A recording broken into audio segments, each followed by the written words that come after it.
La conquista del Perú, capítulo 4. Descobrir e pacificar e poblar.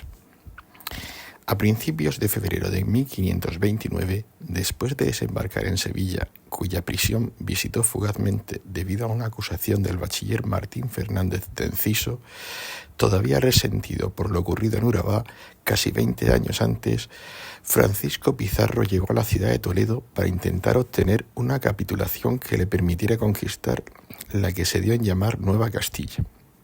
Su petición fue trasladada al Consejo de Indias, presidido por García Fernández Manrique, conde de Osorno. Aunque Pizarro solicitó la gobernación del Perú para él y para Almagro, teniendo en el recuerdo lo ocurrido en Santa Marta, otorgó una sola, que recayó en Francisco Pizarro.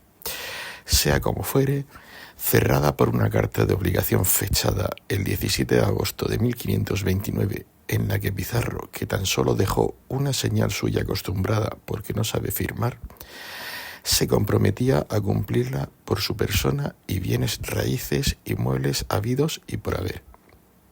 Apenas 3 meses después de la firma en Zaragoza del tratado por el que se cedían a Portugal las Molucas a cambio de 350.000 ducados de oro, el 26 de julio de 1529, en Toledo, se otorgó a Francisco Pizarro una capitulación rubricada por la emperatriz Isabel, pues el rey Carlos le había dado poderes el 8 de marzo de 1529 antes de marcharse a Italia para ceñirse la corona imperial.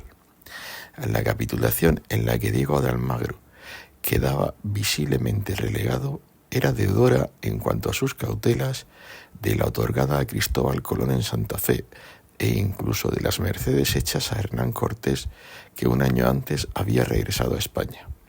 En el documento, el capitán Francisco Pizarro fue nombrado gobernador adelantado y alguacil mayor de las tierras que se habían de conquistar. Estos cargos venían a dar continuidad a su nombramiento, ya en el acuerdo panameño de 1524, como teniente de capitán general de la expedición al Levante. De este modo, Pizarro acaparó todo el poder político y militar, dejando únicamente el religioso en manos de Hernando de Luque. A Pizarro, al que solo se le daban 3.000 maravedíes, también se le ofrecía la posibilidad de vender 50 esclavos y de requisar los navíos que necesitara para su misión. Especialmente favorecidos fueron sus hermanos, singularmente Hernando, a quien, como al resto, conoció en septiembre de ese año durante su breve estancia en su Trujillo natal, a la vuelta de Toledo. Hasta Hernando de Soto también ganó posiciones respecto a Diego de Almagro. En cuanto a Hernando de Luque, se le otorgaba el obispado de la ciudad en la que se alzase la sede catedralicia, así como el título de protector de los indios. Con tan valiosa documentación en su poder, Francisco Pizarro, acompañado por sus hermanos, parientes y otras gentes excitadas ante la posibilidad de hacer fortuna en el Nuevo Mundo, partió de Sanlúcar de Barrameda a bordo de 4 barcos, Santiago, Trinidad, San Antonio y Santa Catalina, que fue vendido en la isla de La Gomera a finales de enero de 1530. En ellos viajaban 120 españoles, 30 menos de los previstos, que llegaron al puerto del Nombre de Dios, desde donde pasó a la ciudad de Panamá. Una vez allí, tras conocer el contenido de la capitulación, Diego de Almagro, a quien Pizarro prometió negociarle otra gobernación, mostró el malestar. Se amohinó, en palabras de Pedro Pizarro, que le causaba verse excluido de todos los honores. Allí también nació el, en palabras de López de Gómara, perpetuo rencor. En 1542, durante el juicio al que fue sometido tras su derrota en la batalla de Chupas, Diego de Almagro, el mozo, recordó el mal pago que Francisco Pizarro dio a su padre. Entre el manchego y Hernando Pizarro, que al desdén con el que trataba a Almagro, al que menospreciaba por su condición de vaquiano, añadió la queja de que éste no le prestaba la ayuda necesaria a unos Pizarro que atravesaban estrecheces económicas. Pese a todo, Almagro, después de la mediación de don Antonio de la Gama, juez de residencia, y de Hernando de Luque, aportó 700 pesos, armas y alimentos para una nueva expedición, mientras trataba de lograr una gobernación para sí.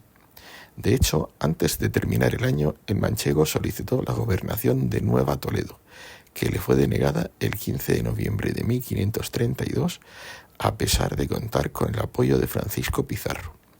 La negativa de la corona se sustanciaba en la necesidad de consolidar las nuevas conquistas antes de emprender otras. El 20 de enero de 1531, después de que un tercio de los 300 hombres venidos de Castilla murieran debido a su inadaptación a las condiciones de aquella tierra, partió desde Panamá la armada definitiva, que fue posible gracias a la llegada desde Nicaragua de Hernán Ponce de León, que recaló en Panamá con 2 navíos cargados de esclavos. Ponce de León era socio de Hernando de Soto, a quien se le prometió una capitanía y la tenencia de gobernación de la menor población que se hiciera. A su compañero se le daría un repartimiento de indios. El primero en hacerse a la vela fue el navío en el que viajaba Pizarro, al que siguió semanas más tarde el capitaneado por Cristóbal de Mena. En total, aunque se discuten las cifras, iban alrededor de 180 hombres y 37 caballos. Como era habitual en estas expediciones, en el contingente también iban unos cuantos religiosos. En este caso, los dominicos, Fray Vicente de Valverde, Fray Juan de Yepes y Fray Reginaldo de Pedraza. En tierra quedó Almagro en busca de hombres procedentes de Nicaragua. Después de llegar con facilidad a la bahía de San Mateo, los vientos contrarios obligaron a desembarcar. El avance entre los esteros fue tan dificultoso que hubo que cruzar algunos a nado. Don Francisco Pizarro pasó a cuestas a algunos compañeros que no sabían nadar. En su crónica, Diego de Trujillo contó cómo el gobernador le mandó junto al capitán Escobar tierra adentro para buscar un indio que los orientara. En su penoso viaje, los cristianos vieron un poblado construido en las copas de los árboles. Allí tomaron un indio que fue llevado al campamento hispano, que a pesar de las enormes dificultades para entenderse con él, les informó de que más adelante había tierras donde podrían encontrar comida, único objetivo de aquellos hombres en ese momento. De este modo tan dificultoso, a finales de febrero se llegó al pueblo de Coaque, ya visitado por Bartolomé Ruiz, donde los castellanos encontraron un gran mercado.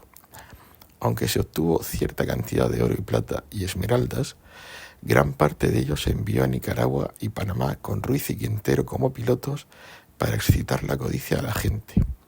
Allí, según narró Cristóbal de Mena, adoleció mucha gente porque la tierra es malsana, porque está debajo de la línea equinoccial. En realidad se trataba de bertoneriasis, enfermedad transmitida por la picadura de insectos. Diego de Trujillo lo confirmó en su relación, en la que dejó escrito que 3 españoles hambrientos se comieron una culebra, muriendo después 2 de ellos y quedando muy enfermo el tercero. Desde ese pueblo la hueste aquejada de una enfermedad de fiebres y verrugas. Oviedo dijo que eran bubas, que es lo que he dicho antes, que era bertoneriasis, que les cubrió cuerpo y rostro. Pasó a la provincia que llamaron Puerto Viejo, tierra, al decir de Zárate, pobre y enferma, que fue conquistada y pacificada. En estas circunstancias, al final del verano de 1531, llegó el navío del mercader Pedro Gregorio, que había regresado con Juan Tafur desde la isla del Gallo. En el barco, que aportó hombres y víveres, cecina, tocinos y quesos de Canarias, iba Juan Ruiz de Arce, natural de Alburquerque, y un autor de una breve relación escrita en 1535 en España.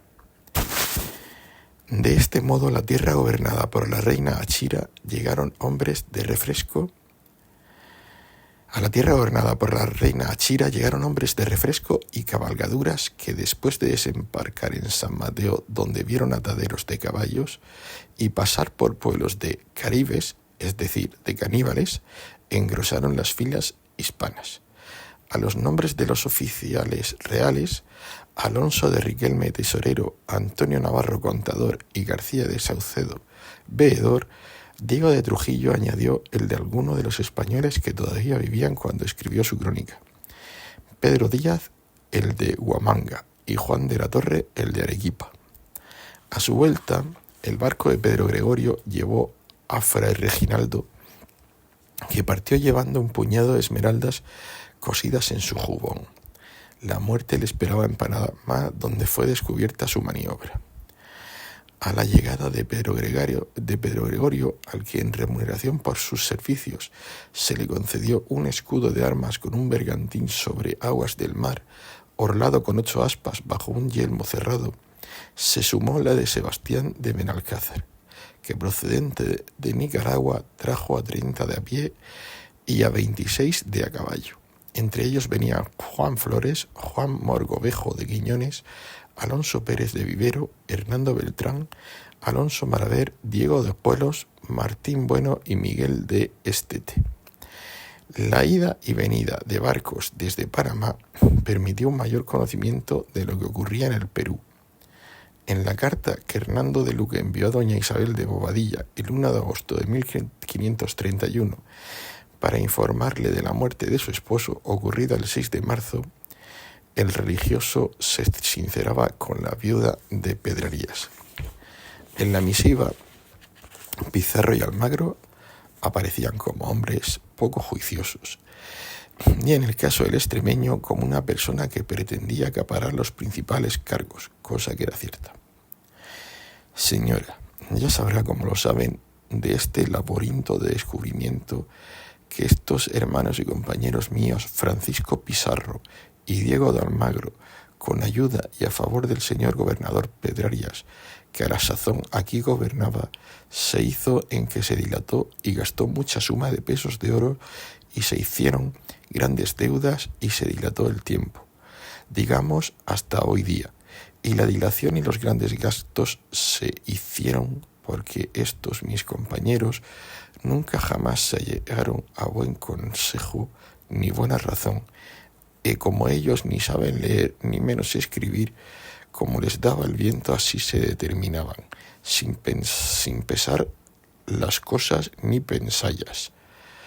Porque si estos se arrimaran al consejo de su señoría y de sus amigos, y aun del mío, aunque menor, no estuviéramos perdidos, en especial yo, que lavando la lana de continuo y no me aprovechando de un real, con haber metido más hacienda que la compañía, lo que es peor, creyéndome de las palabras, me han sonsacado toda mi renta y gastándola con decir que me lo habían de devolver, demandándomelo en prestado. Y como la cosa sucedió con mucha pérdida, alzaron piernas que habían metido mi renta, lo cual es gran falsedad. Por manera estoy arrimado y pendido a las paredes y puesto en mucha necesidad y deudas de la negociación. Y todavía gasto juntamente mi hacienda, y con ella le fue en aviar porque aquí no se perdiese la gente. El Pizarro, comendador y gobernador, fue en Castilla, y todos los salarios y arneses tomólos para sí, con decir que él fue solo en los gastos y trabajos. Andarse a la cosa y verse a la verdad.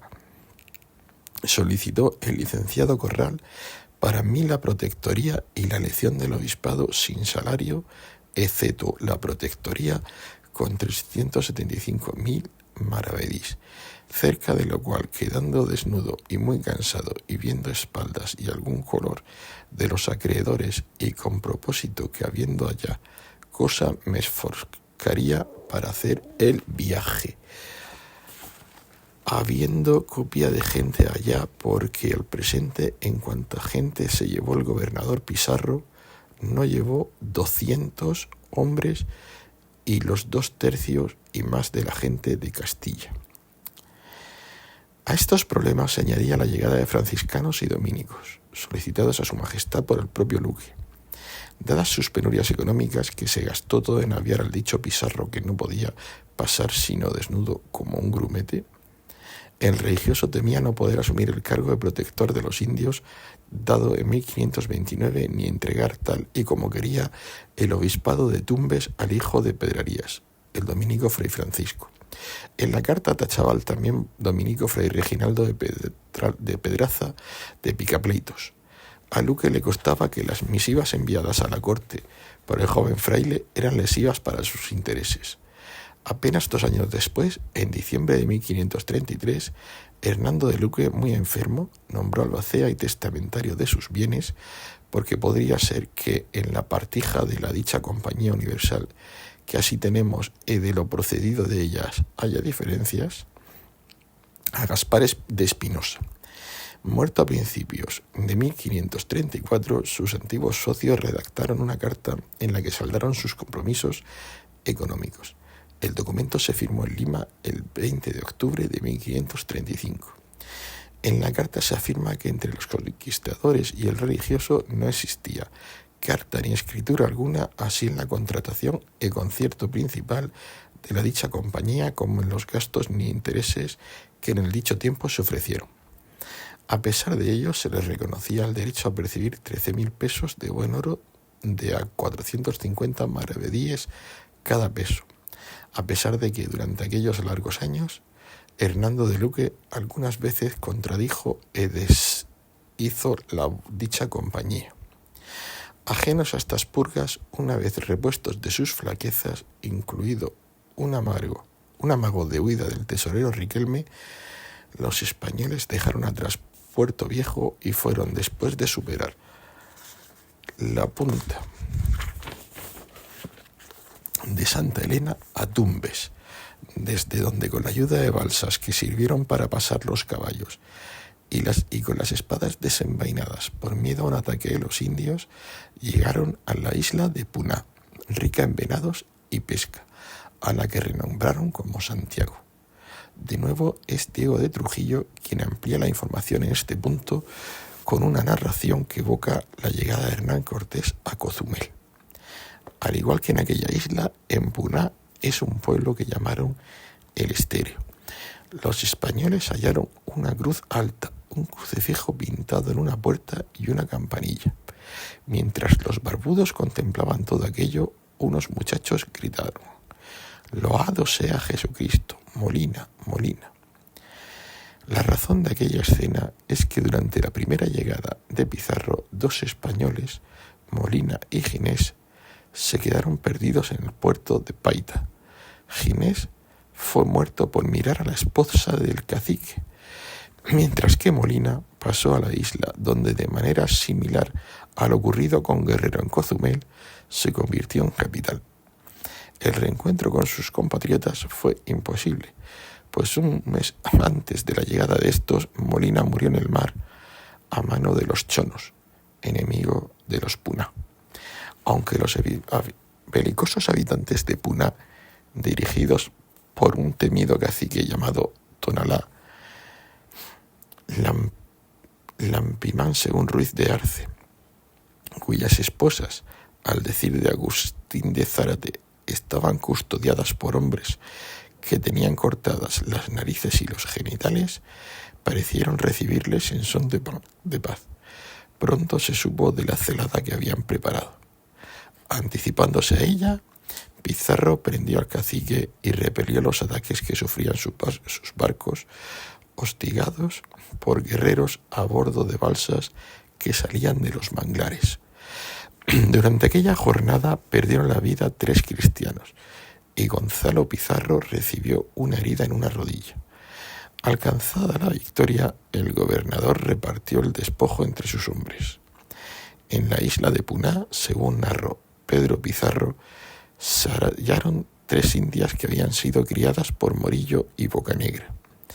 Entre la ropa de una de ellas, seguimos al soldado cronista, se halló un papel en el que Andrés de Bocanegra había escrito: «A los que a esta tierra viniéredes, sabed que hay más plata y oro en ella que hierro en Vizcaya.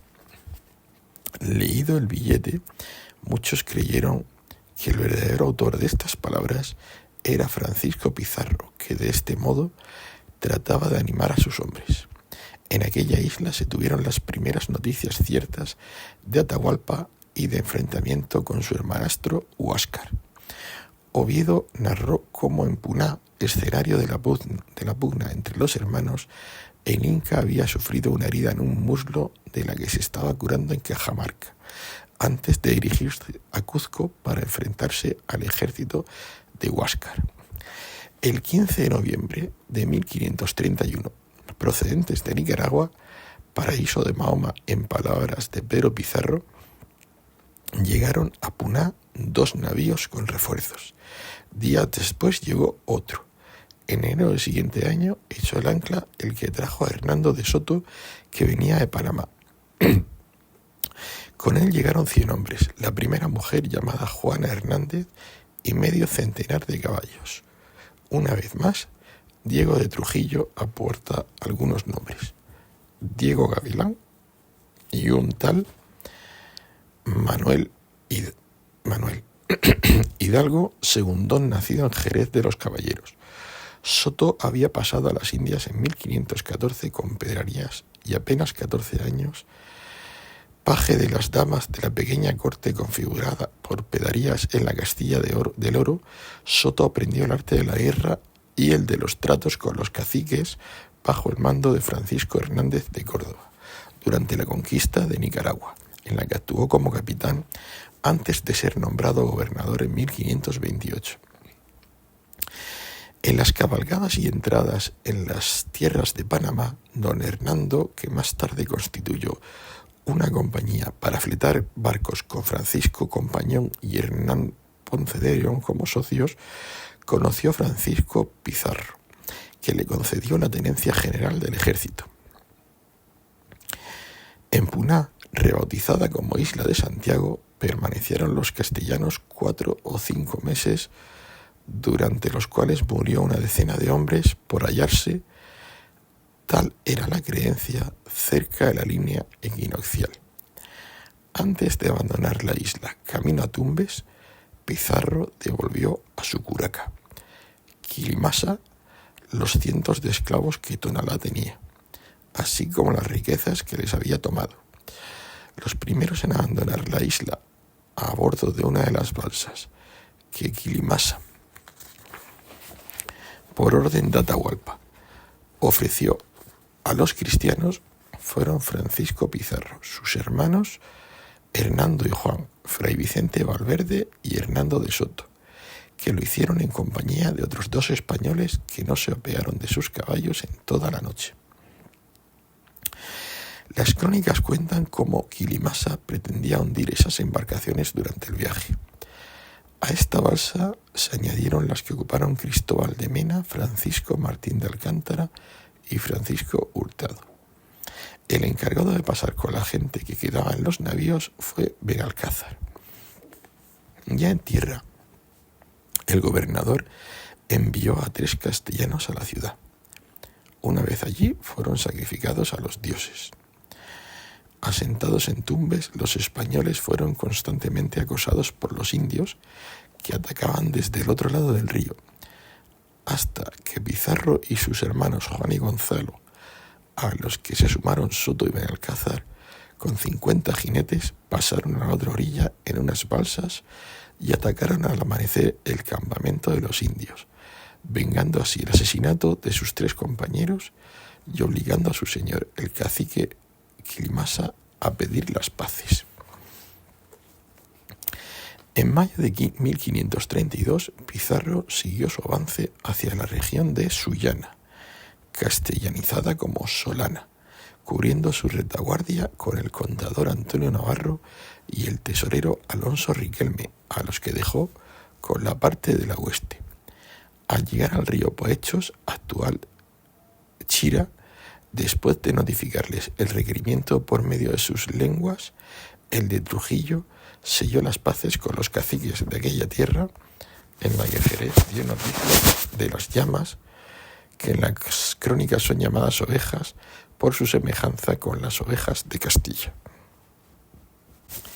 Aposentados en una plaza en la que fueron atendidos tanto ellos como las bestias, Pizarro amenazó a sus hombres con grandes penas si tomaban algo que no fuera suyo. Mientras el extremeño visitaba los pueblos aledaños, los emisarios de Huáscar llegaron desde Cuzco para pedir ayuda frente a Atahualpa, de que se obtuvo información. Entre ellos estuvo el posteriormente cristianizado Martín Malqui de Ayala, padre del cronista Felipe Guamán Poma de Ayala, que en 1615, en su obra Primer Nueva Crónica y Buen Gobierno, interpretó el abrazo dado por su padre a Pizarro como la transmisión pacífica del imperio cuyo soberano legítimo era Huáscar. Si Huáscar envió a estos embajadores, Atahualpa logró introducir un espía vestido muy modestamente entre los españoles. La presencia de las gentes del Inca aumentó la belicosidad de los pueblos aledaños. Con el propósito de atraerlos a la causa hispana, Pizarro envió al capitán Sebastián de Benalcázar con 25 jinetes y algunos peones que entraron en combate. Alcanzada la victoria, los caciques fueron llevados a Poechos para mostrar su obediencia a los extranjeros. La expedición de Benalcázar también sirvió para tener conocimiento de las minas de oro que se hallaban en la sierra. Aquietada la tierra, don Francisco envió a Tumbes a Hernando Pizarro para traer al resto de la hueste. Una vez allí, don Hernando supo de la llegada de navíos con provisiones. Al conocer la noticia, don Francisco se llegó hasta Tumbes para subir las mercaderías río arriba. En su viaje, Pizarro fue informado de los ataques de ciertos indios a los españoles. Tras prender a 2 curacas y conocer sus planes para asesinar a los cristianos, hizo justicia, quemando al señor de Almontaje. El curaca Erachira, sin embargo, salvó la vida encargándole que cuidase del hijo del de Almontaje hasta que tuviera edad para gobernar. Estas medidas dan cuenta de hasta qué punto los españoles respetaban la estratificación social, la preeminencia de los señores frente a los vasallos, al tiempo que servían para mantener unas estructuras que por la escasez de cristianos debían ser conservadas. Los hombres de Pizarro fueron asentados en un pueblo llamado Tangará, en la ribera del río Chira, cerca del mar, para disponer de un puerto seguro cuyo nombre se sustituyó por el de San Miguel. La fundación de aquella villa se produjo el 15 de agosto de 1532. Allí el reparto de tierras y solares y de los metales obtenidos, descontado el quinto real, quedó un puñado de vecinos, mientras los navíos de los mercaderes se hacían a la mar portando un mensaje para Almagro, al que Pizarro advertía de la inconveniencia de intentar su nueva población. Junto al reparto de tierras y riquezas, Pizarro organizó otro reparto, el de indios, porque los vecinos sin ayuda y al servicio de los naturales no se podían sostener ni poblarse el pueblo, y los administrasen los naturales recibirían mucho daño, porque como los españoles tengan conocidos a los indios que tienen en administración, son bien tratados y conservados, añade Francisco de Jerez. San Miguel de Tangará, municipio al que dotó de alcaldes y regidores, fue la primera fundación española en el Perú, si bien más tarde se desplazó al interior, a Piura. Fin del capítulo 4.